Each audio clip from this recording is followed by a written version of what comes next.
my name's Rónán Murdock and I'm the Business, Economics and Irish teacher here at the Dublin Academy of Education. So the big advantage I feel that when students come in fifth year is that even just for me personally as a teacher, I get to know them a lot better. So even with my fifth year business class this year, I know some students like their strengths might be that they have amazing memories, but then the weakness might be that they read the question too quickly in the day, and you kind of get to work with that with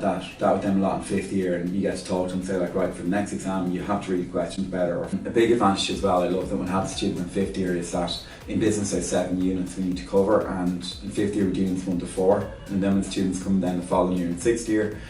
they do units 5 to 7 from September to December, and then so we've got the whole course done by December, and then all we do then from January all the way up to May is we revise back over units 1 to 4. So we do the whole course again in sixth year, but the massive advantage my fifth years have is that they know they've done the whole course by December, and then after that it's just light revision of what they'd done the previous year. One thing I think as well that I like a lot about with fifth years that myself and Shane work on a lot in the Irish department is that we know as well the big thing is going to be the orals again. That's a very stressful time for 6 years when they come around to do their orals in April. So we work really, really hard on that when they're in fifth year, and students get to do about 4 or 5 mock orals. And small thing is, I know it might sound excessive pushing them in doing all these orals, but the great thing about that is students just get the confidence of actually going in and doing that in front of an examiner. And just even sometimes when they come out and they make a mistake, that's a good thing, because then they learn from that and then they know they won't do that in the real exam. So and when you can get all those little things out of the way, when they start in sixth year the following year, there's no panic around the oral exams because they're so used to it. Another thing as well with the students in fifth year that I love is that like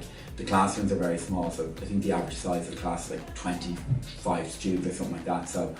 the big advantage you get then is you get to know your students really well individually, and you can see their strengths and their weaknesses, and you get to work and really trying to eliminate their weaknesses a lot in fifth year. So it could, with students, could be things from like time management to not structuring answers properly, not reading the questions right in the day of the exam. But when you spot these things in fifth year, you can nearly talk to students and say like, look, this is all you need to do, get rid of this, work on this throughout the year. And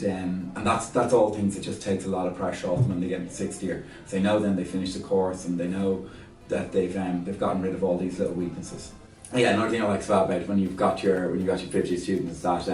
there's a really good culture in the class, because the students who are coming there, they've made a decision in fourth year, and that's a certain type of student who do it, so they'll be very driven, and you'll have that like when you get a bunch of driven students into a room together, they're like-minded, they all want to succeed. It's just their pleasure to teach, and also there's just a great atmosphere in the class. They're always trying to answer questions, they're always working hard, and yeah, it's just a really enjoyable environment, and that's just another good thing about it.